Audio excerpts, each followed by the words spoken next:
conflict avoided is conflict delayed and magnified. And so it was a cross-temperamental learning process for me. I had to learn to work against my temperament in order to engage in conflict that was necessary when it was necessary. We always worked through our problems until we had resolution. And you were very persistent in making sure that we found our resolution. And I don't know exactly what that was about, if it had anything to do with your personality.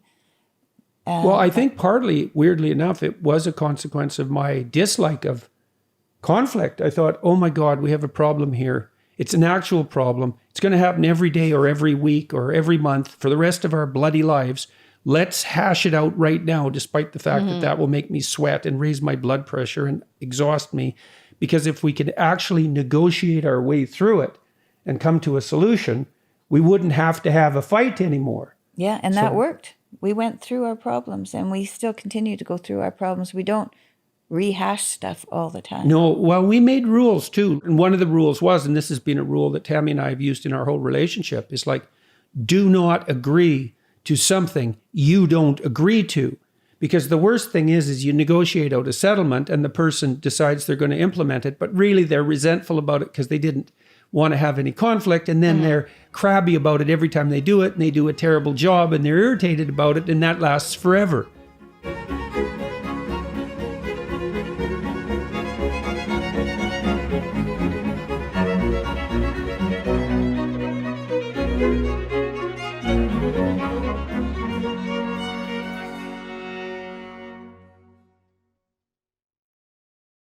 Mom and Dad, fancy seeing you guys in Nashville. We're very happy to be here. Hi, Michaela. Hi, this is fun. Yeah. This is going to be fun. We are going to talk about your couples report, which is part of, Dad, your Understand Myself personality report system, where you can join people together and then see all the ways that you either work or don't work. Right. Each person can do a personality assessment at that site, and then they can join with their partner or with anyone else they choose to have a couples report generated that outlines their similarities and differences, where they'll get along easily and where they might have differences and why those differences can be useful and so forth. So are you guys really comfortable with sharing this with the world, the differences in your personalities, whether or not that works? I mean, apparently it works fairly well. You're both here. You're on the same couch. That's a good start. Yeah, well, we won't say anything that we don't want to share, but we've talked a lot about our personality differences and similarities and figured out, at least to some degree, how to appreciate them and how to negotiate in relationship to them. Mom, what do you think? Are you ready? Yeah, I'm ready. Okay. We're going to start with agreeableness. So Dad, you scored 95th percentile in agreeableness.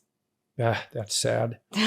And Mom, you scored 29th percentile in agreeableness. That's different. So it's a little bit different. So I guess we should talk about, has that been an issue with having one person significantly higher in agreeableness than the other? Well, if I could start, I think that you want some difference because, you're reacting to what's going on in the world, and you can temper each other or change the way someone is seeing something through the lens of agreeableness and have a broader idea of interpretations of the world. So the utility for me in having your mom be more disagreeable than me is that I tend to give everyone the benefit of the doubt at a fairly broad level. And Tammy is much more skeptical, I would say, of people than I am. And that means that when there's someone around who you should be skeptical of, she's more likely to pick that up. And so I like to bring her to meetings, and just as an observer often, because she'll report to me afterwards about her thoughts and her suspicions. And then I've learned through sometimes painful experience to at least pay attention to that. I think Tam might have paid some price for her higher levels of disagreeableness, though. Think like what? Well, when you're disagreeable, you tend to say no. Does that have anything to do with extroversion as well, though? Yeah. If you're enthusiastic, you tend to say yes. So Well, we won't talk about my enthusiasm yet. We're going to get there. Yeah, we're going to get there. now, But I think it has something to do with me saying no and also wanting my own way. Stubborn. Yeah, I want my Ooh. own way. yeah, Here- well, it also it does lead to some misunderstanding because people low in agreeableness can be kind of curt and snappy. Not snappy, that's not exactly Blunt. right. They can be curt and blunt. They're less polite. And so if you want to know what someone thinks, it's really good to have a disagreeable person around, but it's not like they really go out of their way to smooth things out so that there isn't. That's more than just I have risk aversion, like I'm not volatile. Right. And I have really low in withdrawal. That's part of that. Yeah, well, that So it's helps. complicated. It helps a lot because it means that you're less likely to get upset. And so, But I'm less likely to walk away when there's a confrontation. Mhm. Right. And that can be both good and bad. And that's hard on And somebody. scary to be around. It's Yeah. hard on somebody Well, who's more agreeable. How did you experience the differences in our temperament, Mick, when you were growing up? So it's funny because I'm in a lot of conflict all the time, but I hate conflict. Mhm. It really bugs me. I don't like it. I don't like firing people, for example. I don't really even like disciplining people, even. I don't like hurting people's feelings. And I would say Tammy is less sensitive to that than I am. And that's not a criticism. But, and this is coming from someone who's also, I'm split with agreeableness, right? But low in politeness.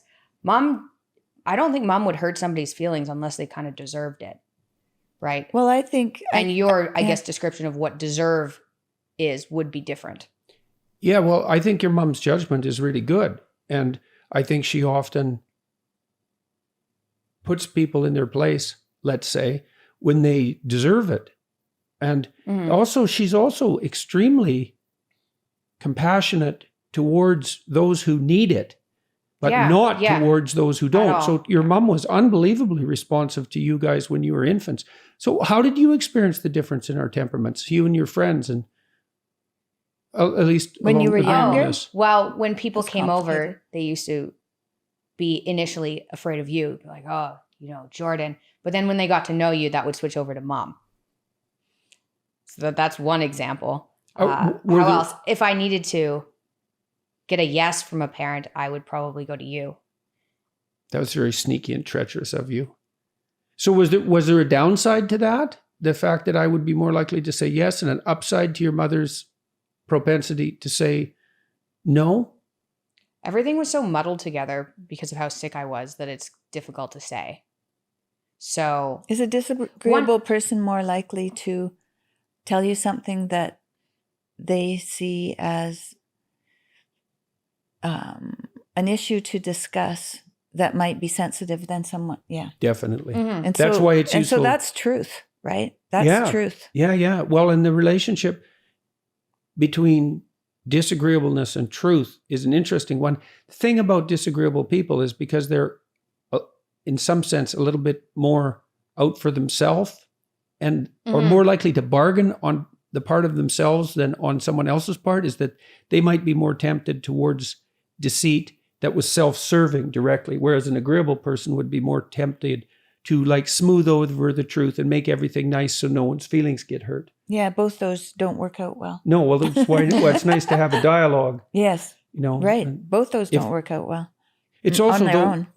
As your differences on agreeableness, and this is true for all the personality dimensions, maybe except neuroticism, as the gap between you when you're in a couple increases, it's also increasingly difficult for people to understand each other because they don't understand their motivation. So the agreeable person will be running around doing everything for everyone and making things nice, and the disagreeable person will be more competitive and blunt and less likely to do such things. And so they can misunderstand and misinterpret each other quite easily.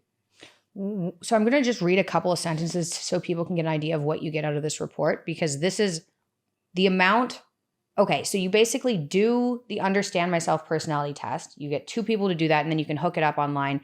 And I told Dad that he should be charging for this because I'm running his business and this shouldn't be a free product. However, it is a free product. You just hook up your results. So if you've already taken it, you can hook up your results with other people. But there's probably how many words here? 4,000, 8,000, like 4,000 words. It's a real detailed report. Well, part of what we did, we spent years building the couples reports. There's probably 100,000 words behind it because there's 10 aspects that people are compared on. And then there's 5 different groups you can fall into, way above average, average, etc. And so the program generates the report based on your placement on a normal distribution, percentile, essentially. And so there's a tremendous amount of writing and work that went into this. It's the equivalent of at least 2 books, I would say. We were going to launch it with a relative fanfare, let's say, but I got extremely ill and we couldn't do that. And so we decided to release it anyway because we thought it was in people's best interest. And we're actually pretty happy with the sales. And so, but yes, it's a major feature. It's the only personality test I know of, and certainly the only scientifically validated test that actually offers people a direct comparison with a report based on that comparison between them and their partner. And we're hoping it'll be extremely useful for people because you need to understand that there are temperamental differences and you need to understand what they are. And then you need to understand and appreciate your differences and similarities and figure out how to negotiate them. Very complicated for people. So I think what we should do, because we're going to be seriously delving into this, I think I should kind of give a brief overview of what it's going to look like. And then we get into each trait. So we just looked at agreeableness. Agreeableness breaks down into compassion and politeness. So we'll do a comparison between agreeableness overall and then dad's compassion level, mom's compassion level, dad's politeness level, mom's politeness level. So when he said 10 aspects, it does the 5, openness, conscientiousness, extroversion, agreeableness, and neuroticism, breaks all those into 2 aspects and then gives you a comparison. It's a lot of information here. Yeah, and that's based on an instrument called the Big 5 Aspect Scale, which I developed with my students, particularly Colin DeYoung, who was lead author on that paper. And it's become one of the standard means of assessing personality psychometrically in the research literature, and also has been used by now tens of thousands of people online. So I think it's reasonable to say that it's the best personality instrument currently available in terms of the breadth and the detail of its coverage. And it's certainly the only one that offers this couples comparison. So do you guys think I should just kind of burn through some of this and you can stop me? Yeah, well, you can just ask questions and yeah, that would be fine. So let's go to, so we covered agreeableness. Agreeableness breaks into compassion, politeness. Compassion, dad, you scored 96th percentile, and mom, you scored 48th percentile. So some of the information you get here, this is you. You are likely to be highly conflict averse because you'll be concerned about causing your partner negative emotion. Your partner, mom, is likely to be capable of engaging in conflict, and he or she will be a bit less concerned about causing you negative emotion. So that's one sentence out of, a large paragraph just describing the implications of compassion as a couple. So I'm going to just keep going, and you, maybe mom too, comment if you want to comment about what this kind of thing means. Dad, I had to learn to, I would say, engage in conflict, especially when it conflicts with compassion. I've been in a lot of conflict. And I don't find it pleasant, and I don't like upsetting people at all. It really bothers me. And but I did learn that conflict avoided is conflict delayed and magnified. And so it was a cross-temperamental learning process for me. I had to learn to work against my temperament in order to engage in conflict that was necessary when it was necessary. And so that conflict perhaps came more naturally to your mother or with less internal opposition. Yeah, I don't think it bothered me as much, but we always worked through our problems until we had resolution. And you were very persistent in making sure that we found our resolution. And I don't know exactly what that was about, if it had anything to do with your personality. Well, I think partly, weirdly enough, it was a consequence of my dislike of conflict. I thought, oh my God, we have a problem here. It's an actual problem. It's going to happen every day or every week or every month for the rest of our bloody lives. Let's hash it out right now, despite the fact that that will make me sweat and raise my blood pressure and exhaust me. Because if we could actually negotiate our way through it and come to a solution, we wouldn't have to have a fight anymore. Yeah, and that worked. We went through our problems, and we still continue to go through our problems. We don't rehash stuff all the time. No, well, we made rules too. Like when we were talking about an issue, it might have been something as trivial as who was going to clean up the bathroom sink and how quickly after they used it. Part of the rule was we focus on the specific issue, so you don't get to say, well, you never cleaned up the sink and you're always leaving things around and you've done this your whole life and you'll never change, which is a really bad negotiating strategy. It was like, okay, apparently we have a problem with the sink. That might have been because of our differences in orderliness, which we'll get together. It's like, what is it that you want specifically done about this specific thing? And then we would negotiate back and forth until both of us were satisfied. And we used to have meetings with you kids once a week. I don't know if you remember. On Sundays. I vividly remember. Vividly. Why do you like in a PTSD type Oh, of because you wanted to I'm go just out and play. I'm just kidding. Yeah, we'd sort out the week's responsibilities at this meeting. And the meeting had rules, which was, well, there's some jobs that need to be done. And everybody has to play a role in doing them so that nobody gets resentful and bitter. And you have to attend the meeting, although you can leave if you get upset, but you have to come back and you have to abide by what you say, what you agree to. And so for don't be too... For the week. So it wasn't a big ask, right? 7 days. But that's a long time for a kid. It is a long time. Yeah, well, and people generally don't have meetings of that sort. And one of the rules was, and this has been a rule that Tammy and I have used in our whole relationship, is like, do not agree to something you don't agree to. Because the worst thing is you negotiate out a settlement and the person decides they're going to implement it, but really they're resentful about it because they didn't want to have any conflict. And then they're crabby about it every time they do it, and they do a terrible job and they're irritated about it, and that lasts forever. So none of that. So that's a good rules. Do not agree to things you do not agree with. And if you're agreeable, you'll say yes, and then you'll get resentful. And that's the bitter and horrible underside of empathy. I could add to that too. Yeah. If you're in a situation where you feel like you have to say yes as an agreeable person, say you need some time. Yes. Because I use that trick. I mean, I'm way better now. Like I don't have issues with saying no at all anymore. But when I was younger and more concerned about other people's feelings, I guess, I started saying, I can't make that decision right now. I'm not comfortable. You say, I'm not comfortable making that decision right now. Or can I have till tomorrow? Yes. Yeah, well, that's not a trick, I would say. That's a wise strategy. And we also learned in our relationship often to discuss things and then let both parties sleep on it. And if you go to sleep with the intent of further clarifying the negotiation, then you often wake up in the morning with something to say, that might also cause further conflict, but is part of the means by which you reach a peaceful negotiated settlement. I mean, Tammy, you remember when we were first together, we'd have a conflict about some deep thing usually. For about 3 days. Yeah. And then once a week. Well, and then, yeah. For a year. Yeah. More than that even probably. No, that was for the first year. Yeah. Well, often I'd be trying to work through this and it would be at night and Tammy would say, I have to go to sleep now, which drove me crazy. I'd be up like persisting on the internal discussion. She'd be sound asleep beside me, which was extremely annoying.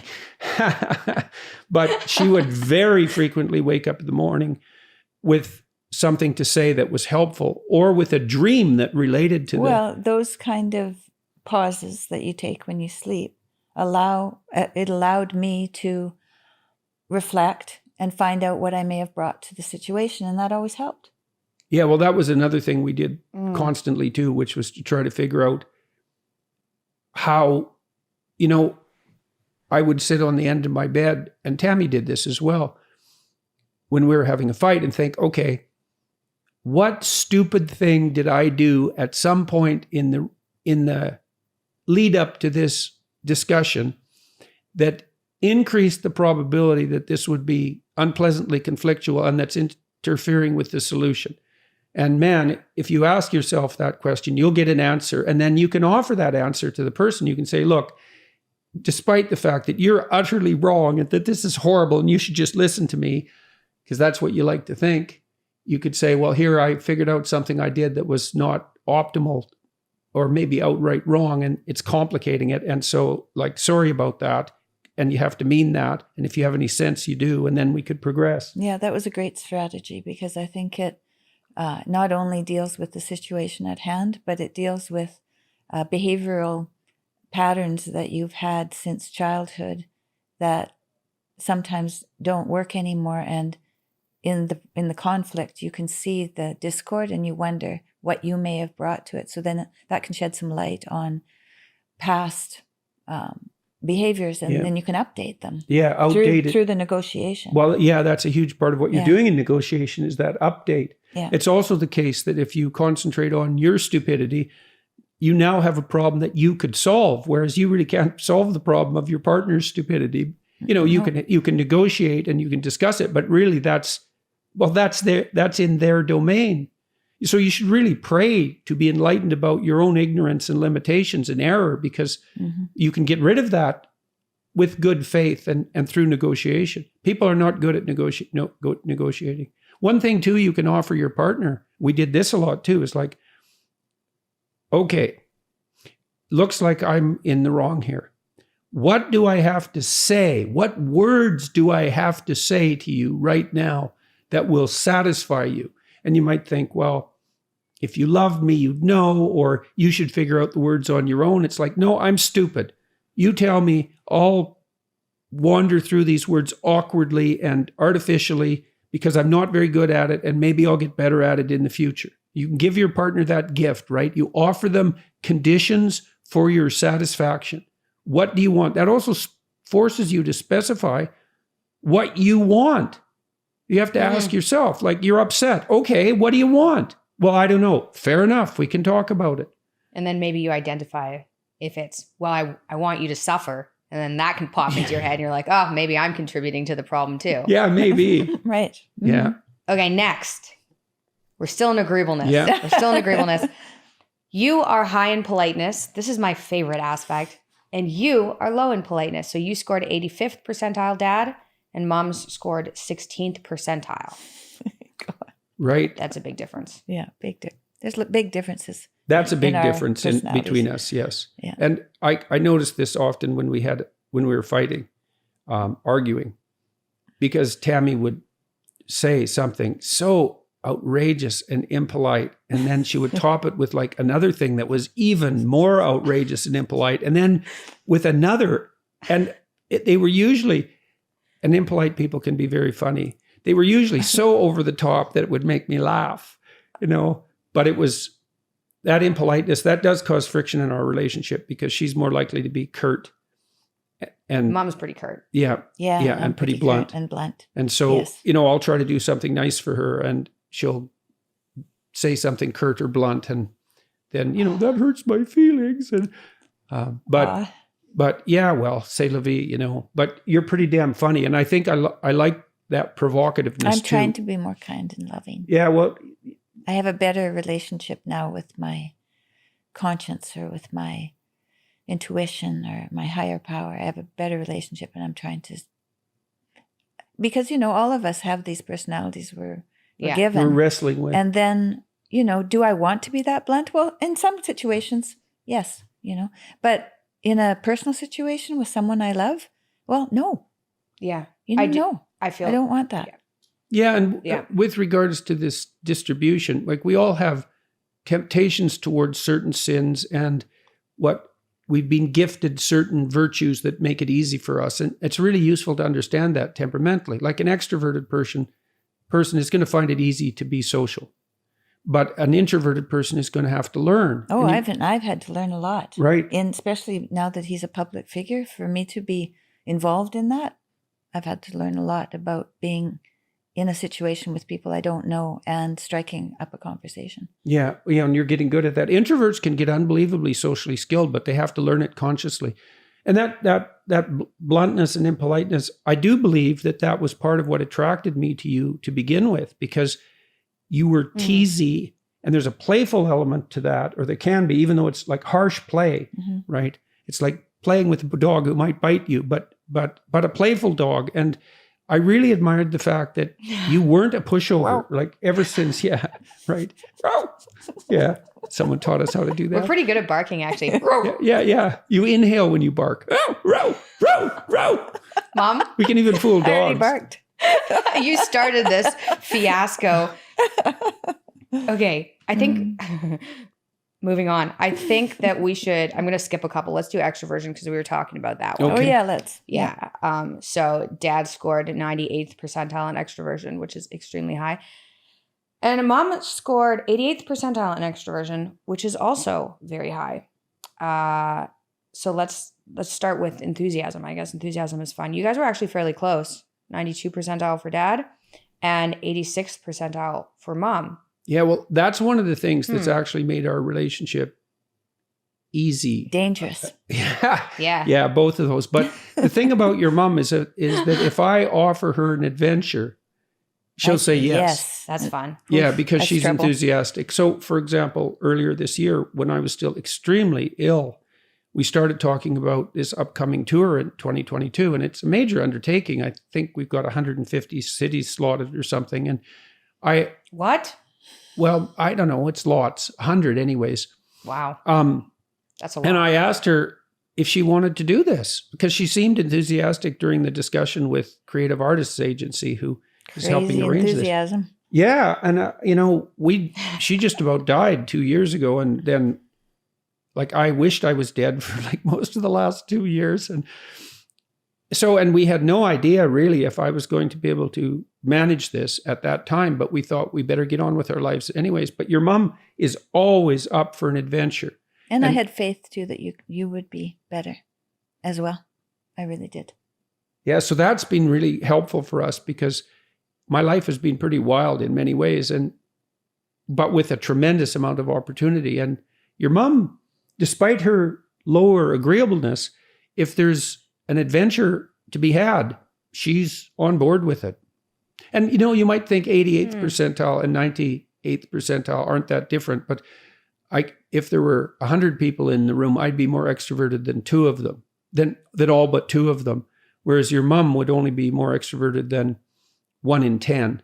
So it's the difference between 1 in 50 and 1 in 10. It's still a big difference. Percentiles are sort of misleading that way, but because say if you have 98th and 99th percentile in extroversion, the 98th percentile person is more extroverted than 49 out of 50 or 49 out of 50, but the 99 percentile person is more extroverted than 99 out of 100. Twice. So that's in some sense twice as extroverted. I scored 99. 99. Yeah, I scored 99, but I'm way less polite than you. And I think that has a lot to do with the differences here. Yeah, that's a temptation towards narcissism, that high level of extroversion and relatively low level of agreeableness. So you want that moderated by conscientiousness. I scored high in compassion. Yeah, well, that makes Like a difference 88. too. Yeah, that makes a difference too. Yeah. So, well, and we saw this difference in you and Julian, because you could not tell us anything. You told us everything, and you always wanted to be around people. Whereas Julian was more reserved, and he was certainly, his proclivity, and his proclivity was to not tell us things, to maintain privacy. And that we could see that when he was 2. Yeah, we could see those differences are there extremely early. I was also a bit confused because you said, tell the truth, like no matter what. Yeah, it wasn't a bad thing. We thought, Like too much truth. Michaela, you could keep some of that to yourself and that would be okay. Well, it's a tricky thing to figure out when you're not saying something because you're lying and when you're not saying something because you have a right to privacy. It's a tricky thing to sort out. Yeah. Okay, so extroversion breaks down into enthusiasm and assertiveness. We did enthusiasm. Assertiveness, 99th percentile, Dad, and 81st percentile, Mom. I didn't realize you were so extroverted. I guess there's quite a difference between 88th and 99th. Yeah. Yeah, and also you're extremely extroverted, and so by comparison, your mom looks less so. Wow. Yeah, that's just how Wow. extroverted you are. Okay. Yeah, well, there's a huge difference at the upper ends of the distribution. Like you think, what's the difference between 99 and 99.9? It's like, it's nothing, it's 0.9. It's the difference between 1 in 100 and 1 in 1,000. So if you're at 99.9 and you got 10 99th percentile extroverted people in the room, you would be the noisiest person. So, and that, Yikes. yeah, and there's In that no, room. that doesn't diminish at the upper ends. Yeah. Yeah. And so assertiveness, I think other part of the reason why I can engage in conflict resolution is because I will talk about things, as people may have noticed. Maybe. Yeah. Yeah. And maybe you also understand that having the conflict now, like you said, is going to prevent conflict in the future. And so it's actually more of an agreeable thing to have less conflict, which would be addressing it Yes, now. in the long run. Yeah. In the long run. But I find, when I do my podcast, people sometimes criticize me for interrupting. And that's this extroverted assertiveness. When I'm listening to a conversation, questions are popping up in my mind like mad. It's part of verbal fluency. And like, I need to ask them. It's a real impulse, and that's deeply rooted temperamental impulse. And I've always been unbelievably talkative right from the time I was 2. I think they called me motor mouth when I was a kid. My cousin called me motor mouth, and that kind of caught on. So now that'll be a meme, I presume. But I wouldn't underestimate Zoom too. I mean, we're having a conversation, you're not interrupting. I'd say there's enough of a delay on Zoom that you end up interrupting when you're not. Well, that's especially true if you're assertive and enthusiastic, because, and Tam's pretty extroverted, but you and I are talking more. And the reason for that is that her lag to first utterance is maybe a half a second longer than ours. Ours is negative 1. Exactly. Yeah. Exactly. So I learned when we were disciplining the kids, I often disciplined you guys first. Assertiveness, likely. Neuroticism. Well, I don't think so, but very funny.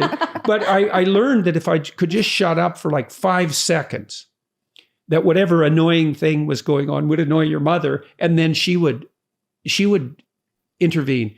But if we just left it to the natural course of things, the difference in extroversion between us, at least in relationship to that, was enough so that I would end up doing most of the discipline. And that wasn't, well. Is that what you remember? Yes. Verified. Verified, yeah, yes. Verified. Just as an impolite person would insist upon. Okay, conscientiousness. Dad scored 97th and Mom scored 83rd. And then let's break it down, I think. It breaks down into industriousness and orderliness. And then, Dad, do you want to give like a 2-second explanation of industriousness and orderliness? Sure. Well, orderliness is associated with disgust sensitivity at the emotional level. And orderly people don't like things that shouldn't be touching. They like things where they should be. They like everything organized. They're more likely to have a schedule. Mess bothers them viscerally, just like disgust does. Tammy, what's our scores there? Yeah, you can't talk about me yet. We don't have our scores up. Industrious. So you, Dad, scored 99th and Mom scored 96th. Wow, cool. Yeah, but that's an interesting difference there too, because that makes me 1 in 100 on that dimension and her 1 in 25. And so, Wow, it doesn't make any sense, really, does it? What if I had?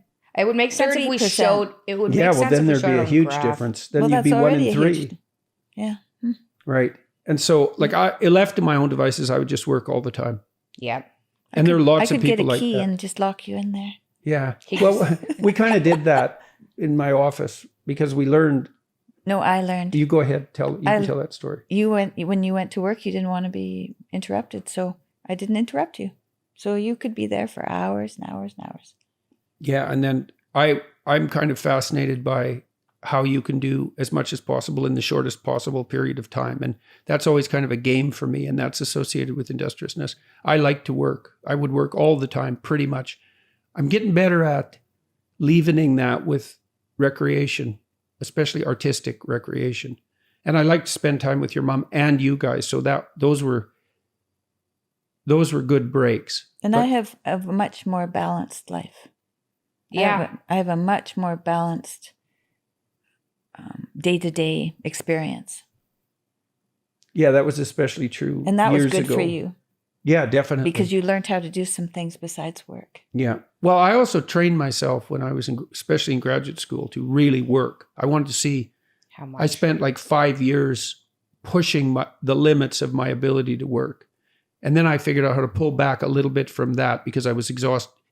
I think when you're young, it's really useful for about 2 years or 3 years to work yourself to the point of exhaustion, to find out where that limit is and then dial back. And when you're young, you can kind of stand it because you're healthy as long as you don't drink too much, etc. But it's really useful to test that out. And so these career-obsessed people, they tend to be extremely high in industriousness. And it's a precondition for extreme success in most endeavors. Yeah. It's like a game, right? It's like a contest. It's a contest, yeah. Yeah. Especially if you're a little disagreeable too. You Yeah. know. So in I found orderliness. university that way. You Now, know? what's the difference in orderliness between us? Dad, you scored. This doesn't seem right. You scored 80th and Mom scored 41st. But Mom was like I from think the it was outside more view. aesthetics than orderliness. That's what I think. So openness? I liked beauty. Oh, that's interesting. Yeah, Well, I still really might- like beauty. It might have also been some And your of- disagreeableness probably made you less attached to objects. Yes. Oh yeah, Yes, definitely. I'm definitely. not There we go. attached to anything. Yeah, so well, you that's drop an- yeah, that's toss another that, thing. Baby pictures, baby books. Yeah, I went outside, yeah. I went Those. outside one I've got day. those if you want them. I went, yeah, I should just give them to me, like out of my house. I went outside one day and I had this one book where I had drawn little figures in. It was like, I'm, however many centimeters tall, and this is my name, and I'm 5. And it was just sitting on the sidewalk. Mom Yeah. was cleaning house. Yeah, It's like, yeah. Well, what? your mom, I think it is. She doesn't love me. I think it is lower agreeableness. I mean, Tammy's very Thank good goodness. at getting rid of unnecessary things. And I know that was, perhaps not It's like, unnecessary. where's Julian's? It's not out here. What is that supposed to mean? But it does clear away the clutter. And Yeah. we've accumulated a lot of things, especially over the last few years. And your mom's ability to not get sentimentally attached to things unduly has been instrumental in us keeping our environs functional and hopefully beautiful to the degree we've been able to manage that. Yeah, I don't know how old you were when I got rid of all the large suitcases. We could only have small suitcases, and you could only take that much stuff no matter where you were going or how long you were going for. And that was part of it was cluttery to have. We didn't have room for big suitcases. Okay, no more suitcases. Yeah. Yeah. They tour, just so people know, with a carry-on. It's very impressive. These outfits, carry-on. Okay. Let us continue. Do you know what the stewardess said to the vulture when he tried to bring 3 bags onto the plane? Only 2 carry-ons allowed, sir. Yeah. I sent that to Reader's Digest, and I got $100 check for it. That makes the story so much better. Yes, it does. Yeah, well, I really liked Reader's I Digest when I was a kid. It was a good magazine. so did I remember seeing that it was written in there for you. Yeah. Yeah. Wow, I bet people are going to scrambling to get their hands on those now. We should have some of those. Yeah. Okay. Anyway, just try to make money just in any way possible. Okay. We covered extroversion. Enthusiasm is fun. Assertiveness. Enthusiasm, that means to be possessed by God, by the way. Enthusiasm, that should just say fun instead. Yeah, Enthusiasm it's or a lot fun. of positive emotion, and extroversion is the positive emotion dimension, and Although, extroverts are fun to be around. I used to think that enthusiasm meant somebody knew what they were doing, but now I know it's just enthusiasm, Yeah. and I can discount it. Them being like, that's a great idea. Yeah, That's a it's great like, idea. Here's the plan. Let's do it. Yeah. Fantastic. Yeah, We're like, oh, wow. Okay. You're Yeah. really into this. that's why you Like, need no, to you're into everything. Yeah, exactly. Every idea is good. Yeah. Yeah, well, too much enthusiasm makes you manic. I've had that Ah, issue a bit. Yeah, it makes you manic. Everything's- That's that. So every trait pushed to its extreme can Yeah. degenerate into a pathology, and that's true of all of them. You might think you can't be too creative. It's like, oh yes, you can. You see patterns everywhere, even when they're not there. So, and it's very difficult for highly creative people to catalyze an identity because they're interested in everything. That's different than being enthusiastic about everything. You can be interested in everything without thinking everything's a great idea and let's get on it. Or you can be both. Extroverts are impulsive. So, and fun. Yeah, well, and it's certainly the case that you can have too much fun. One of the things that was painful about having children was the realization of how much time you spend disciplining them because they're having too much fun, because they run around and, they get too excited and then they wear themselves out, or they trip over things or bump into each other. It's like, settle down. And you think, I'm educating my children not to be happy. It's like, well, everything has its limits. I'm happy. That's good. Okay. Neuroticism. Actually, first, quick question. What happens in couples if you have one person who's super extroverted and one person who's not? Because that to me seems like... my dad was probably as extroverted as you guys, because he was super extroverted. My mother was not. Is super extroverted. He's 90 and still funny. Yeah. And he's the life of the party, man. And he was the life of the party in Fairview. Yeah. I think your dad His whole was, life, I think your dad was the most extroverted person in our town. It seemed that way, yeah. I mean, he was, and there was about 3,000 people there. He was way more extroverted than I was. Yeah, way more. I was always quite surprised by his enthusiasm and his gall of just doing anything. And he was low in agreeableness too. Super low in politeness. Yeah. Yes. And he's hilarious. Yeah, he is. Yeah, but you don't. Yeah, and he'll tell you what he thinks too, man. Even kids. Yeah. It's like I told my kids, don't do anything to annoy your grandfather. He will not forgive you. And you were good. You were good. But my mother was very quiet. Yeah, unbelievably And introverted. I don't think she would have known anyone if it weren't for my father, because he brought people to her. And I don't think she had the temperament to bring people to her. She didn't. So thank God that she found him and that he found her. Really. Yeah, and introverts get worn out by social interaction and they need to go have a break fairly frequently, whereas extroverts get energized. And so, it was tricky for your mom and dad because it was hard for them to bridge that gap because your dad was always out socializing. And yes, and your mom enjoyed that and she thought he was funny, but she was very introverted. But you didn't go out with him. And she didn't really go out and make friends on her own either. Through sports.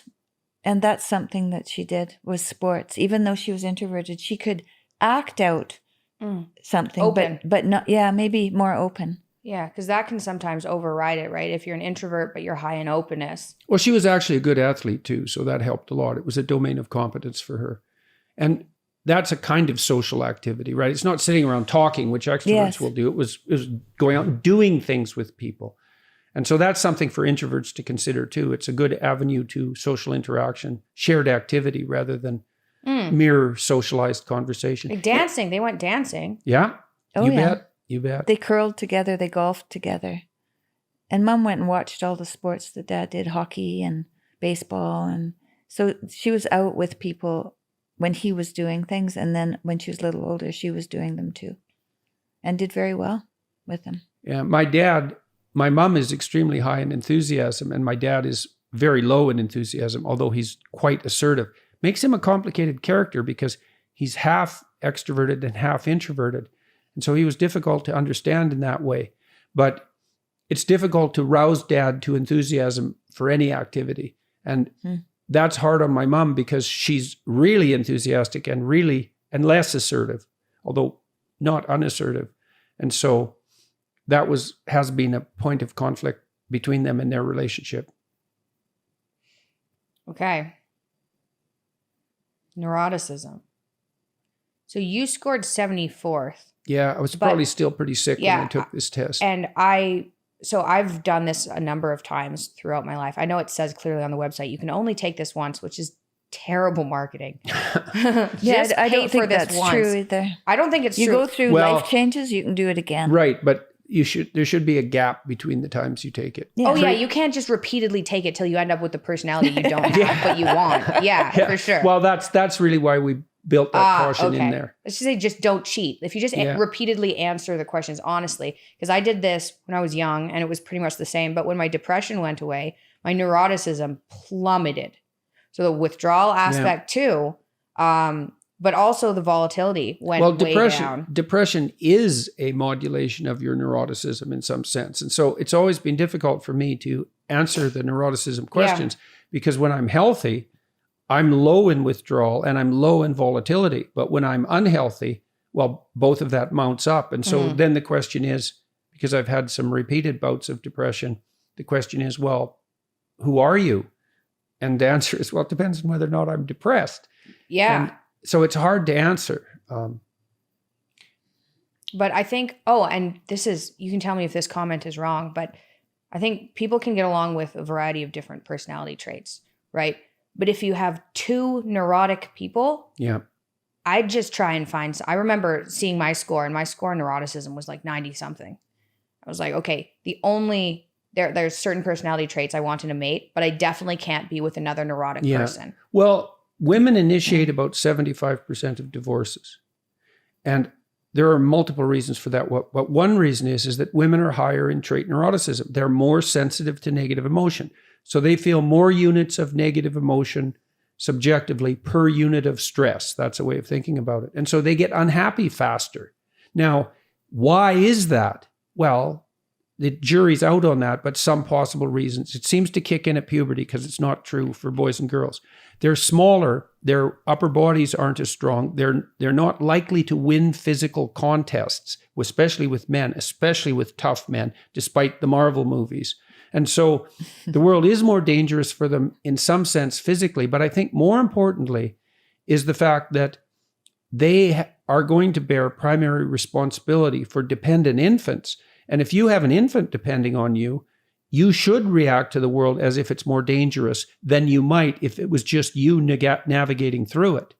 So now the downside of that for the people who have to live with women and for women themselves is that they're more likely to get upset. They're more likely to make a big deal out of something. Statistically speaking, there's plenty of men who are more neurotic than plenty of women, but on average, that's the case. That's just the worst. I'm just going to put it out there. That is the most.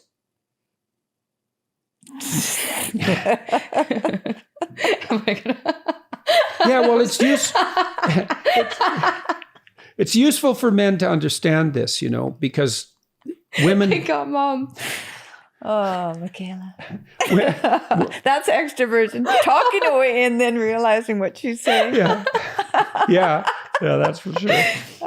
Did you know, side note, shying away from this, have you heard of the vasopressin and oxytocin for bonding, which is really interesting? So vasopressin is released when there's stress. And men tend to bond when that chemical is released. Which isn't that interesting? So you can stress out a man in a situation and that'll increase bonding. Reconciliation. Bonding, yeah. It seems to. But for women, it's oxytocin that's really involved with bonding. So what you want to do for a woman is make her feel safe. Yes. So it's interesting. Isn't that interesting? They did a bunch of studies on voles too, shot them full of oxytocin and vasopressin to see what happened. Yeah, that's very interesting. But that's so cool. So you can be more neurotic. You can get away with being more neurotic as a woman if you're with a man who's more stable. And potentially, according to voles, that might even increase bonding if the man can take away some of the woman's kind of problems and make her feel calmer. Yeah, well, I think that's highly likely, highly probable that. Yeah. And so I think when I'm healthy, I'm low in withdrawal and a little higher in volatility, but low in withdrawal because I don't. You're not as low as me, though. Fear doesn't stop me from doing things.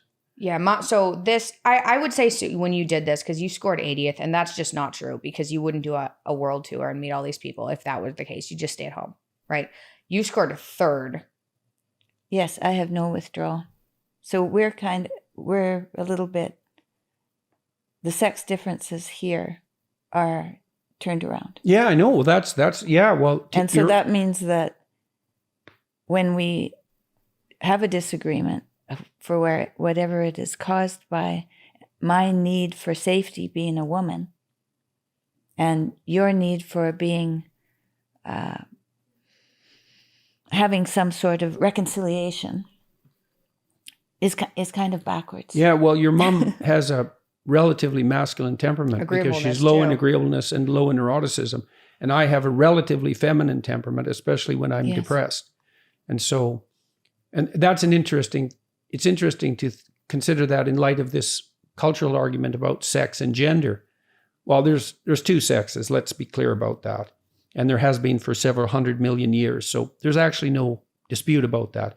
But there's a lot of variability, even biological variability at the temperamental level. Mm-hmm. And so there's plenty Yeah. of masculine women and feminine men, but that doesn't mean they should switch bodies. That's actually the wrong solution to that problem. So, and that can be true even though on average women are higher in negative emotion and higher in agreeableness. Okay. Oh yeah, so neuroticism, I mean, the one of the problems there is that people who are higher in negative emotion and neuroticism will tend, at least from the perspective of those lower, to make mountains out of molehills. And so it's Yes. a problem that Yeah. you deal with in clinical practice a lot, especially with people who are depressed, because any failure makes them think they're a horrible, unworthy person and that their life isn't worth living. And that's too much of a reaction to every problem. And so part of the way you bind that is you try to make the discussion about the smallest thing it can possibly be about. And I think that's a good guide to political discussion as well. Mm-hmm. Everything's not climate. Local. Yeah. Local, specific, practical, actionable, negotiable, articulable. Yeah. It's not Articulatable? Yeah. I think it's articulable. That But maybe Okay. it's neither. that's not a good word to It's screw not- up. It either. isn't. No, it's not. It's a stupid word to screw up. I don't yeah. know if that's a Right. word. Articulable? Clearly spoken. Okay, that's There. better. See, the impolite person corrected me. Dad's right. But you can also see. Artic- Oh, he is, huh? Articulable. Huh. Yeah. I don't know that word. Yeah, so Well, there are girlies. We learned Yeah. we learned something. Yeah. Successful podcast. Well, that's me, enthusiasm. Asking, Yeah. that doesn't make sense. Tell me Yeah. about that. Or low and polite. Well, that's that provocative part too. That's linked to a sense of humor. Right. Mm-hmm. Most comedians are low in politeness, high in compassion, though they may still be. They're low in politeness because they'll say things that no Yeah. one else would say, and that's funny. It's often funny. openness to experience. Yep, that's basically the creativity dimension. Essentially, that's what people think openness is like.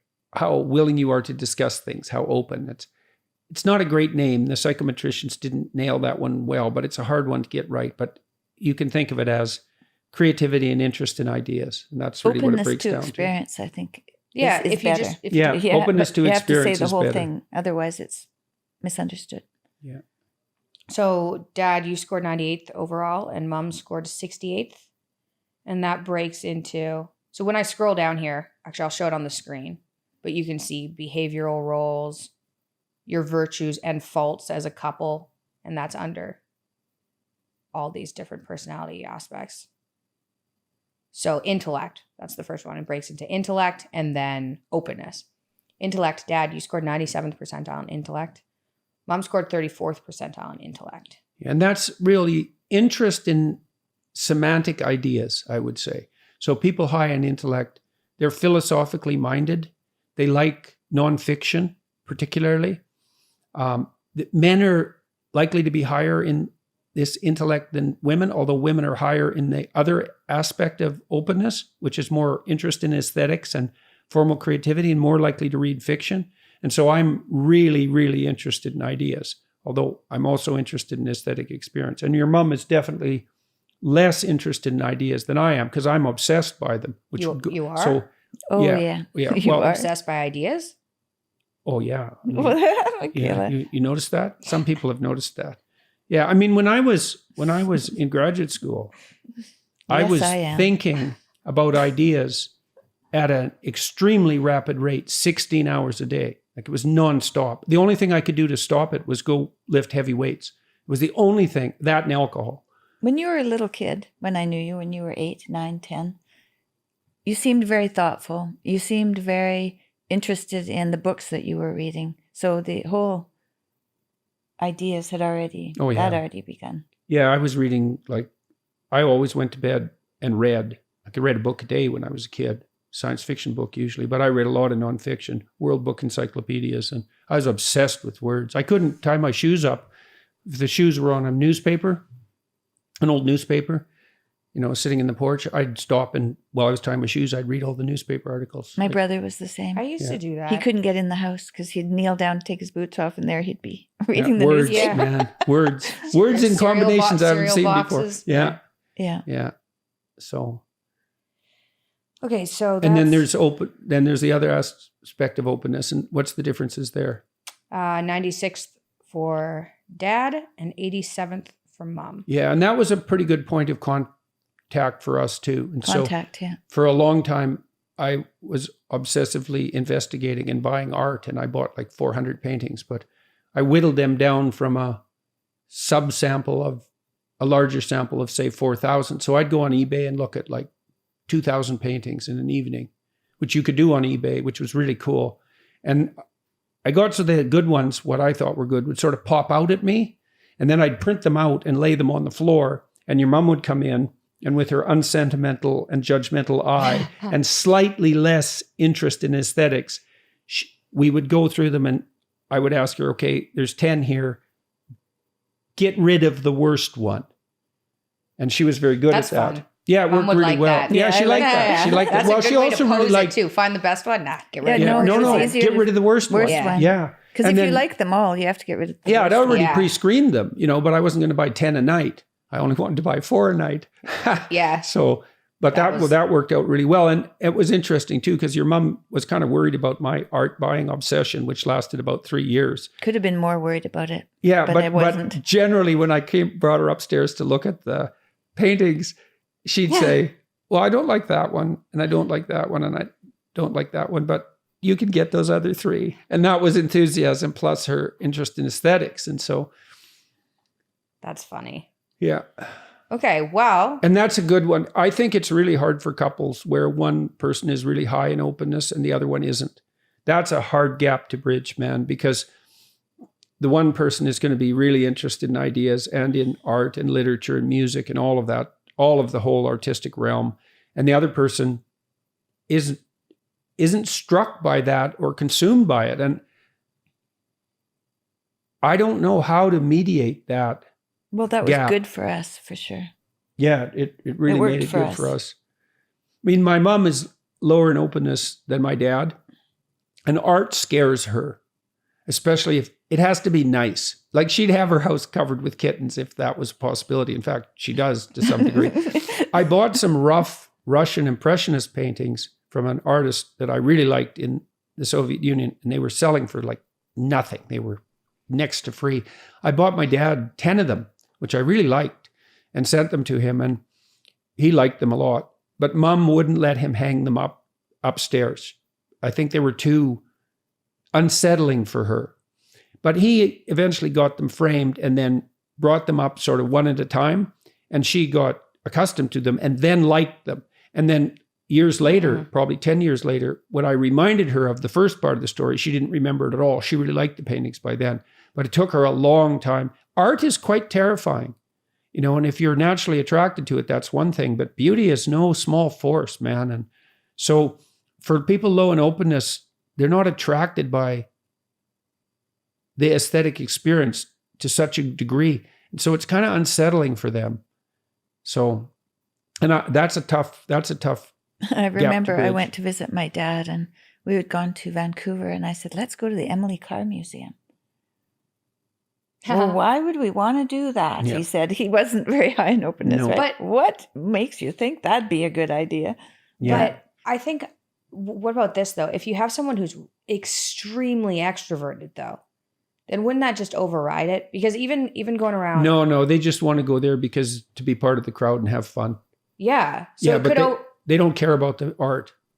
Yeah, they just want to talk but the to the museum other would have to be Yeah. full of people. What if there's Yeah, they'd go nobody to there? a party at a museum, Yeah. but they wouldn't go. Imagine the museum was empty and they had to go there alone. Like I'm extroverted, but I would go to a museum alone. Me Yeah, too. Although I I'd rather go with someone, but I would go alone. Yeah, and I go to movies alone. See, I don't. Yeah, I like movies alone as Yeah. well. Yeah. I think I've had that issue a bit when I've been traveling. And I like to go to parties when Has I'm it the been only like- one there, that I don't know anybody else there. I used to do that all the time when I was in my 20s, you know, around the university, and I'd find a party and I'd walk in the house and be in a party with people. Didn't know anybody. Low and withdrawal. Yeah. Yeah, I guess That's so. I part of didn't your know- I part of didn't- your basic Yeah, emotional I was like, oh, this stability. is interesting. Yeah, Yeah. that was disrupted for you to some degree by the pill Well, the pill was terrible. It made me depressed and volatile. and volatile. It but makes Yeah. everybody, I like no still one didn't says help this, my it makes withdrawal. everybody depressed and volatile. I still had no withdrawal, though. It upped my volatility, but it didn't change the No, withdrawal. no, it didn't. That's so that's right. interesting. It doesn't make everybody depressed. I had clients who were depressed, especially with PMS. Like they had cyclical monthly depression. And for some of them, the pill smoothed that out substantially. So Oh, the pill, you I have think- to pay attention to individual The differences. pill But ruined Yeah, my but life. also- I know it wasn't good Yeah, for you. it was Yeah. terrible. It ruins a lot of people's I lives didn't take without care them of noticing. myself. I didn't cut my hair. I didn't take proper care of what I was wearing and stuff. It really, Depressed. yeah, it was really bad. It was really And bad. you're it was hard not on prone, you. like that's, so one of It my, was chemical. yeah, you're not Yeah. prone to depression No, like that. no. So- Rebecca was like unbelievably bubbly, not prone, I would say, at all. Mm-hmm. Same thing as soon as she went on the pill. She was crying every day. Yes. That's a massive difference. And Yeah. people are I'm not happy with that. People are put on that when they're like 14 for safety, when your emotions are all topsy-turvy anyway. And they're like, and then it takes a couple weeks to make you depressed, so you don't really notice right away. And then you're on it for 10 years before it's like, oh, you know, or longer, 15 years, because apparently it's safe to take forever. Anyway. I started taking the pill when I was 16 years old. I definitely had way more trouble with my parents for the last 2 years of high school. So I think I changed dramatically. And then I went off to Yeah, university. something about you changed around that time. And I went off the pill, went to university, went back on the pill, dropped out of university. And I was, meeting Well, boyfriends. the most- So I would take part in goal-directed activity when I was not on the pill. And then as soon as I was on the pill, I'd drop everything. Well, It was terrible. After Michaela was born, No, Julian.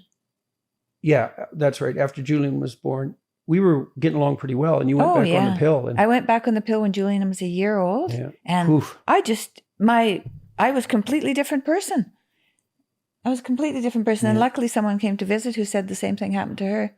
And so I stopped taking them, and then you was were fine. Yeah, it was Wow. quite dramatic. It was Wow. quite dramatic. Anyways, we shouldn't talk about that too much. Well, yeah. No, but birth control pills and me Yeah, they're don't get along. complicated. Yeah, right. Can we went over the personality report. Yeah, So people can go to, if Yeah. they want to do that, they can go to understandmyself.com. yeah. It's dirt cheap. It's We tried to make it- ridiculously cheap. We It's tried to make it. We had $9 rules. or something. We had rules for the company. We wanted to only sell. We wanted to sell because we wanted to make sure we developed the personality tests and also the self-authoring suite, which helps people write about their past, present, and future. We wanted to only offer high-quality, scientifically validated interventions that were self-directed for people. So they had to be based on a solid research background. We didn't want any administrative overhead. We wanted people to be able to do it on their own. We wanted to make it scalable ultimately, and we wanted to keep the price as low as possible. And so those were and the salability issue is, think about it this way. You develop a personality test, but no one uses it. Well, that's not a good solution to the problem. You want to have people use it. So then you want to have them use it and be happy enough about it to pay for it, because that's actually a mark of its utility. So we instituted, my partners and I, Dr. Robert Peel, who was my graduate supervisor, and Dr. Daniel Higgins, who is an MIT trained engineer and was my student at Harvard, who I've been working with now for 20 years. We used those principles to guide the development of all of these tests, and that's worked very well so far. Website's a bit wordy, but we're working on that now. So anyways, yeah, understand myself. It's been, I think, even though, well, when we were first working on the test, we gave it to kids. Yes, That but was they were really young. useful. They were young. Yeah. Yeah. Grade 6, Yeah. 5 or something. I remember that, like super young. You Yeah. had to self-score it. Yeah. And I realized, because Oh, yeah. It didn't work for them at all. They were Michaela too and I young. would get into tussles now and then. And I realized after reviewing her personality scores that it wasn't because she was low in agreeableness, because I thought she was pushing back, but it was partly because she was ill. She was volatile. And so she'd get upset when we were discussing things not because she was rebelling or pushing back, but because she got upset. And so I tried to learn when she was upset, not to get upset about that in return, but to give her a hug or a pat and to understand that it was emotional upset rather than a motivated rebellion. That was really helpful. And I learned too that Julian was extremely easy to get along with.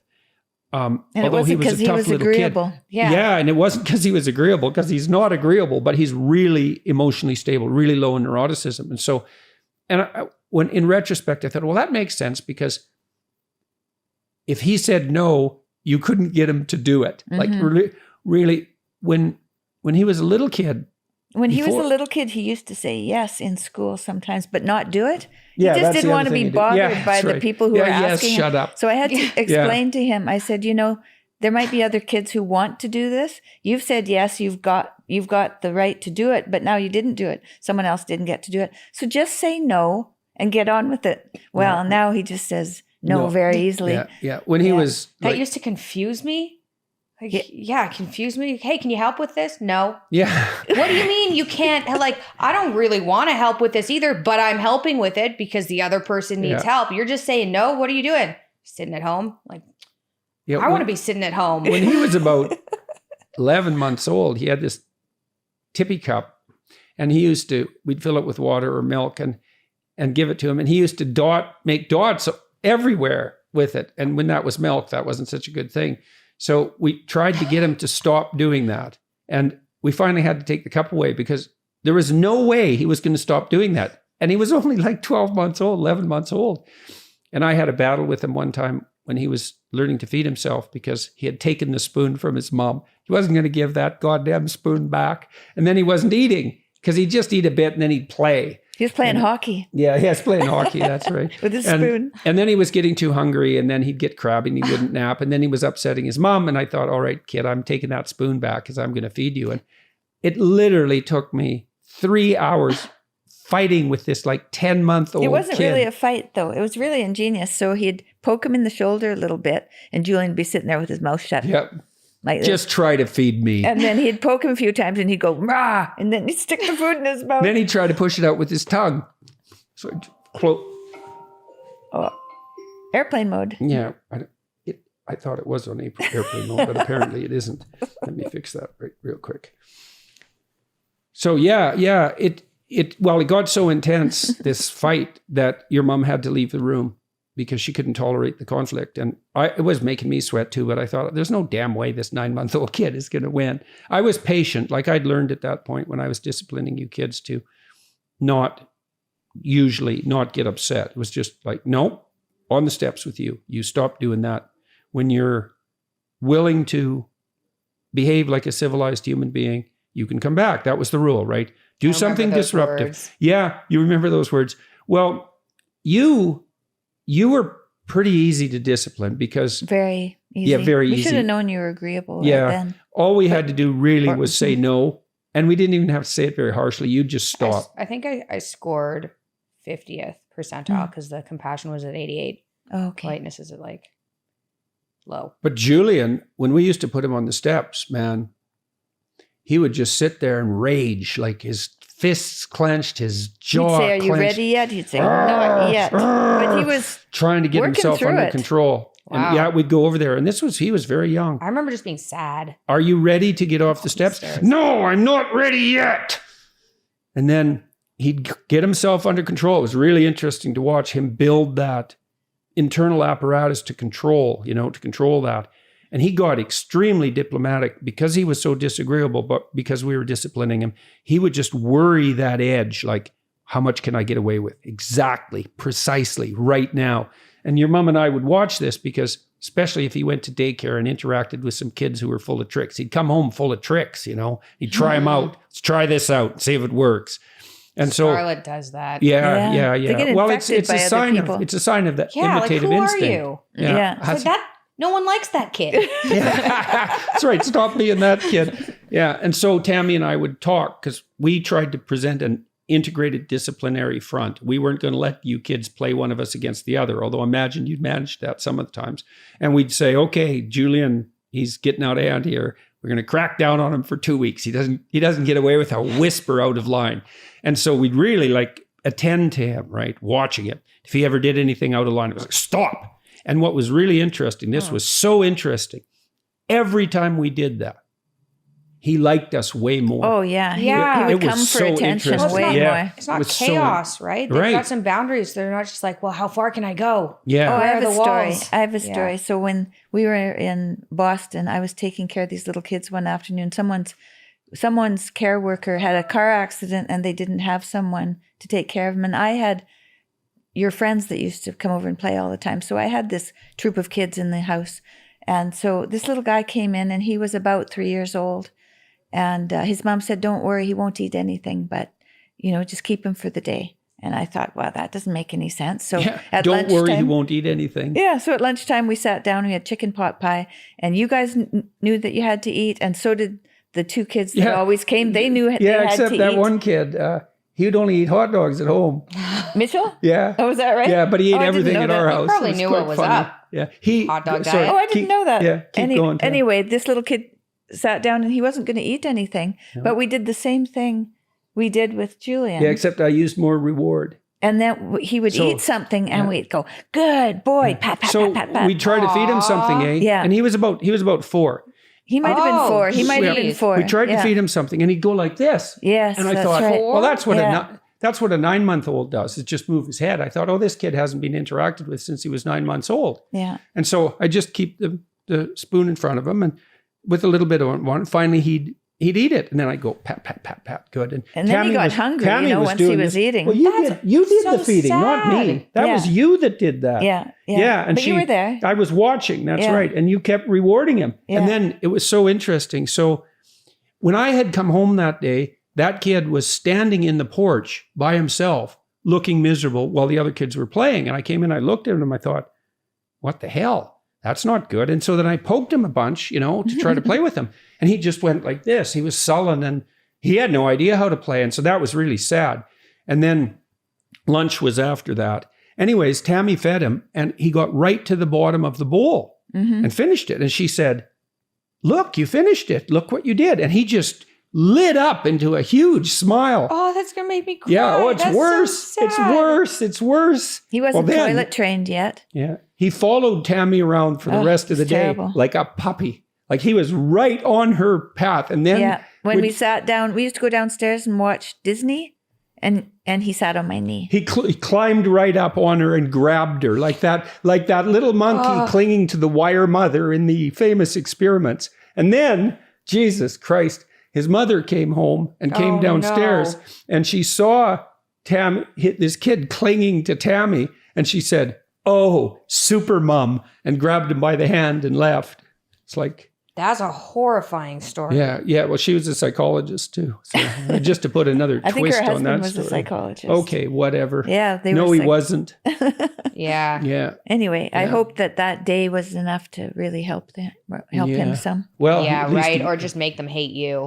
yeah, and take Well- it out on the kid. Yeah. Yeah, which they definitely would have. It's like, how dare Wow, it you was show attention when you remarkable to won't see. show it? It was something, man. Yeah. Well, one of the kids we babysat there too.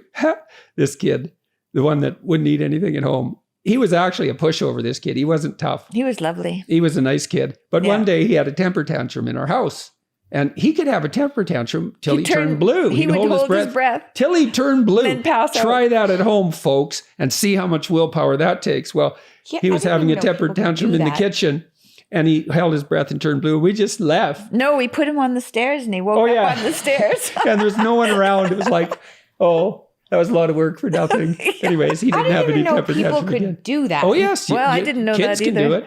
It's amazing.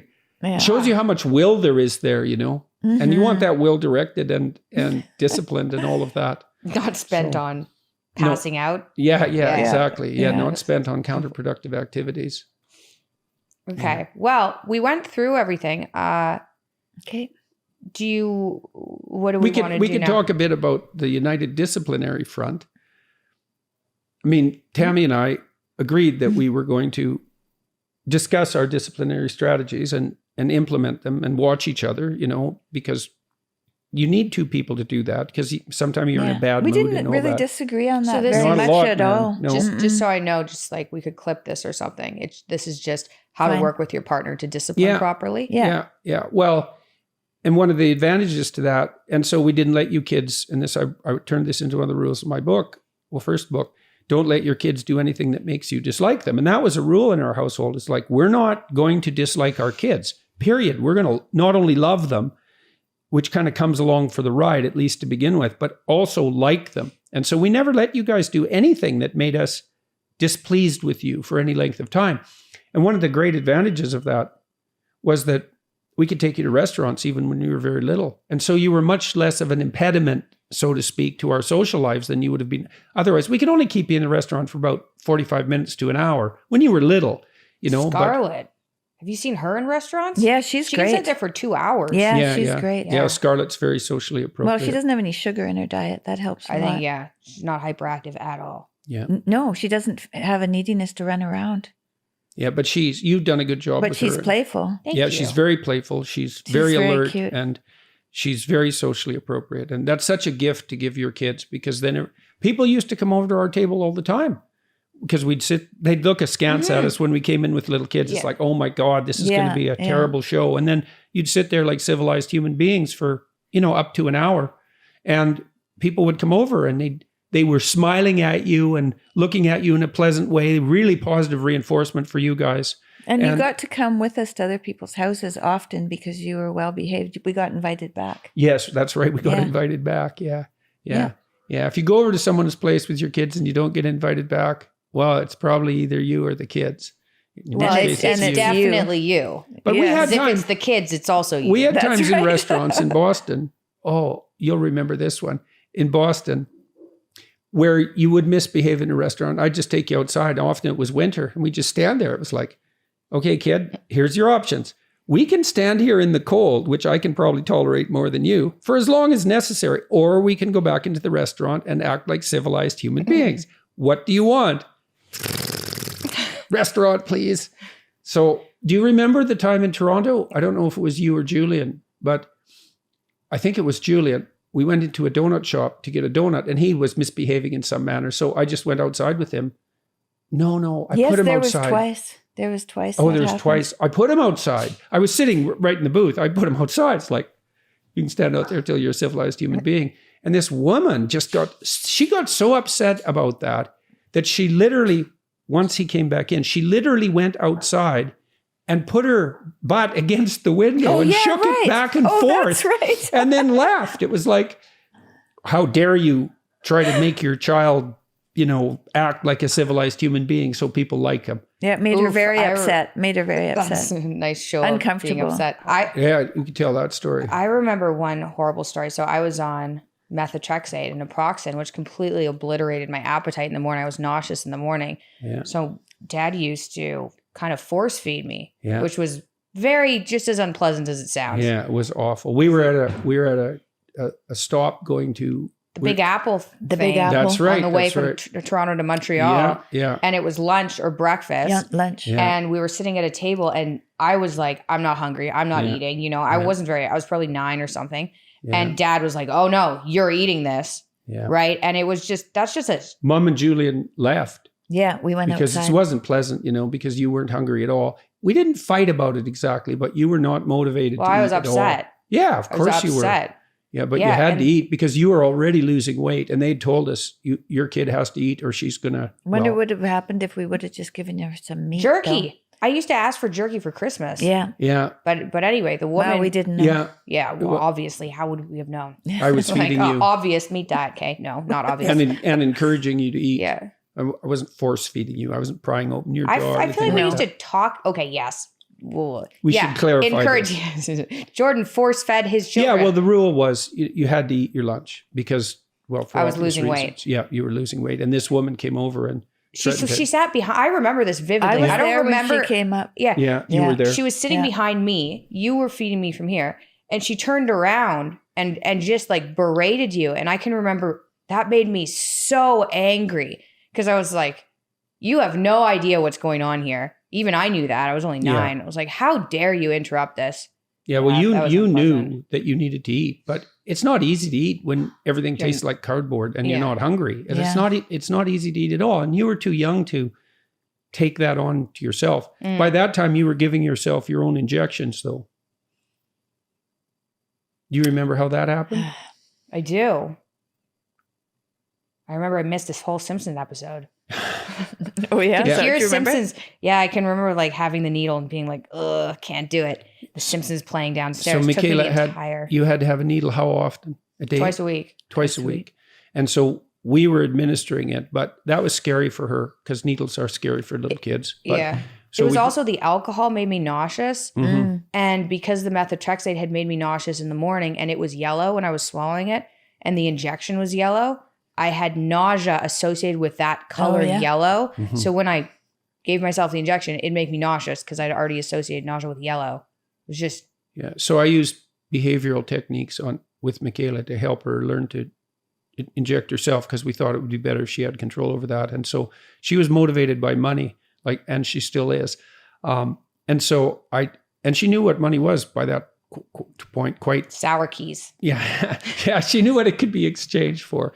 And so I told her that if she could do the injection, I would give her $50. And that was quite a lot of money at that point.